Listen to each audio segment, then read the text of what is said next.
This season could be a historic one for Milan, with the Rossoneri currently battling for their first scudetto in over a decade. If they can manage it, it will spell the first truly great achievement of the Ivan Gazidis era, one which has seen the club transform its transfer policy, begin to turn around their financial situation, and strike gold with the appointment of Stefano Pioli, their longest-serving manager since Max Allegri left the San Siro in 2014. But they are far from the finished product. Their title challenge has come despite them possessing deficiencies in multiple areas of the squad, while they also finished bottom of an admittedly tough Champions League group despite some admirable performances against the likes of Liverpool and Atletico Madrid. If they want to become a force in Europe and consolidate themselves at the top of Serie A, then signings need to be made this summer. Let's take a look at 3 players who could upgrade Pioli's squad. Jonathan David. Following Canada's historic qualification for the World Cup, 2022 is already the biggest year of Jonathan David's career. But a big move could also be on the cards for the centre-forward this summer, with Arsenal the club he's most prominently been linked with in recent months. However, with the Gunners looking at other attacking options like Cody Gakpo and Darwin Núñez, David may need to look elsewhere for a new employer, and Milan could be the answer. The Rossoneri hadn't exactly struggled at centre-forward over the last 2 years. Last term, Zlatan Ibrahimovic hit 15 goals in just 18 Serie A starts and averaged 3.7 shots in the box per 90, a figure he had only managed before in the MLS. When he was injured, Ante Rebic stepped up admirably in more of a facilitator role, but still registered 11 goals and 4 assists in a campaign that also saw him rack up a lot of minutes on the left. This term, Olivier Giroud was brought in to compensate for Ibrahimovic's 40-year-old body, and has been brilliant, especially in big games, scoring all their goals in crucial wins over title rivals Inter and Napoli. Him and Ibra have 16 league strikes between them so far this season, with Rafa Leao's productivity also taking a step up. But while this has been enough to sustain a title challenge this term, we're not so sure it can next year. Rebic's outputs has fallen off, and Zlatan and Giroud will both be a year older, and as things stand, no one has hit 10 in the league so far this term. And if they want to challenge in Europe too, bagging a 20+ goal striker is imperative. With 17 goals in 39 games so far this season, Jonathan David may be the player they need. The Canadian marksman is in poor form right now with just 1 goal since December, but proved last season he is more than capable of bouncing back from dry spells in front of goal, scoring 10 in the second half of the campaign to help Lille win Ligue 1 following a difficult bedding-in period at the French outfit. Signed from Belgian side Ghent for €27 million 2 summers ago, David is one of Europe's hottest young centre-forwards at 22 years of age. And so while he has blown hot and cold so far, he has the potential to become a lights-out number 9 with more development. And with young stars like the aforementioned Leao, Brahim Diaz and Alexis Salamanca's displaying their best form yet this term, he would be linking up with a fast-improving attacking ensemble. David fires off 2.2 shots per 90 minutes, relatively small by a top striker's standards. But this can be explained partly by the fact he operates almost exclusively in the box, with 82% of his efforts coming inside the penalty area, and that he plays in a Lille side which has never been particularly attack-orientated since he arrived. Their title glory was built on the back of a watertight defence, goalkeeping heroics from Mike Maignan, and Burak Yilmaz's ability to score difficult chances at crucial moments. Davies himself outperformed his expected goals by over 3, and this term he is playing in a side that ranks joint 11th in the league with bottom-placed Bordeaux for goals scored, and 7th in the division for shots per game on 11.8. Milan, by contrast, have only been outscored by Lazio and Inter so far this term, while they take 15 shots per game. So, in theory, we'd see David's attacking numbers improve at the San Siro.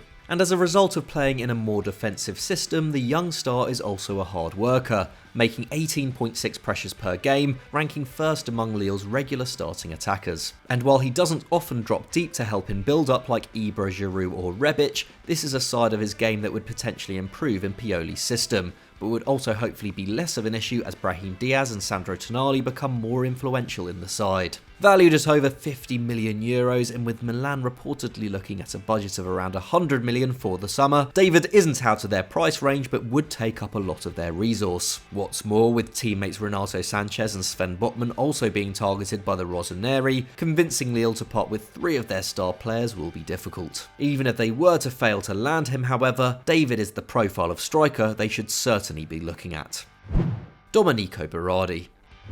Another way for the Rossoneri to increase their attacking output is to boost their goal-scoring ability from the wings. and when it comes to producing numbers from the flank, few have done it better in recent years than Domenico Berardi. The Italian forward has hit at least 14 Serie A goals over the last 3 seasons, ranking level with Inter's Lautaro Martinez last term on 17. Pretty impressive considering he plays for a Sassuolo side which, despite being known for attacking football, have not finished above 8th in that time. This must partly be tempered with the fact that he takes all of their penalties, of which there have been many in the last 2 campaigns, with Berardi sticking away 13 from the spot since the start of last season. But as a left-footed right winger who loves to cut in, he is still lethal in open play. Since 2018-19, he's averaged 8 non-penalty expected goals per season, around the same as Bayern Munich's Serge Gnabry and more than Man City's Riyad Mahrez. Berardi takes a huge 3.5 shots per 90, a figure that ranks him in the top 3% of players in his position according to FBref,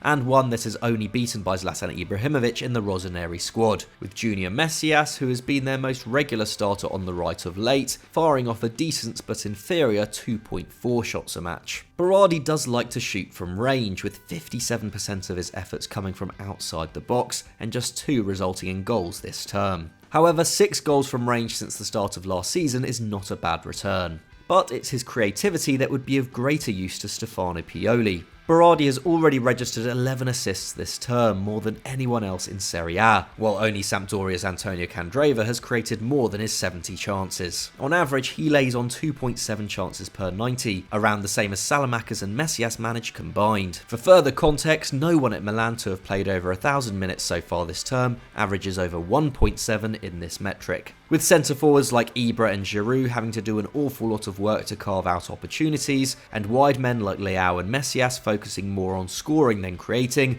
a forward of Berardi's profile and calibre would instantly upgrade Pioli's attack. And what's more, he's gettable, with Sassuolo reportedly after €30 million for the 27-year-old, who has just 2 years remaining on his contract. With title rivals Napoli also said to be interested, Milan should act swiftly to secure one of Serie A's best players. Sven Botman.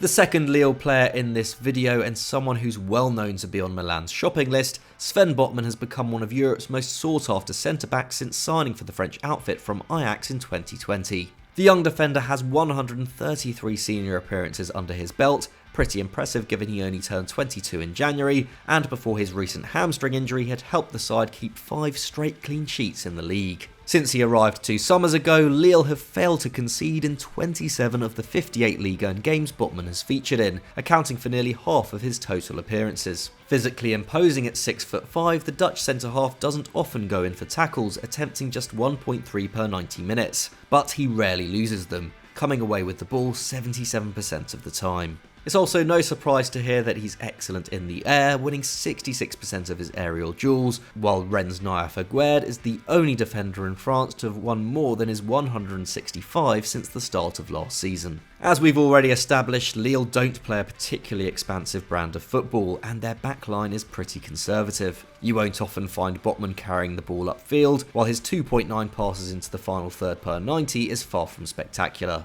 But this doesn't necessarily mark him down. Stefano Pioli doesn't rely on his centre-backs for ball progression, with the full-backs doing almost all of the work in this regard. If Botman is able to deal with dangerous situations before feeding the ball to Theo Hernandez to his left, then he will very much be doing his job. With club captain Alessio Romagnoli set to leave when his contract expires this summer, and with no other left-footed centre-backs in the squad, it's no wonder Milan have been eyeing up Botman for so long. Their ability to deal with injuries in the backline has been admirable this term, but it has also illustrated one of the deficiencies in their squad. Since signing last January, Fikayo Tomori hasn't played more than 21 games with the same centre-back partner. Inconsistent centre-back pairings only rarely win titles, and if this Milan side wants to challenge on multiple fronts, they will need to be more reliable in this regard. Alongside the superb Tomori, Botman could form one of Europe's most exciting partnerships. But with big money Newcastle also long-standing admirers, the Rossoneri will face a battle to land the €40 million rated defender.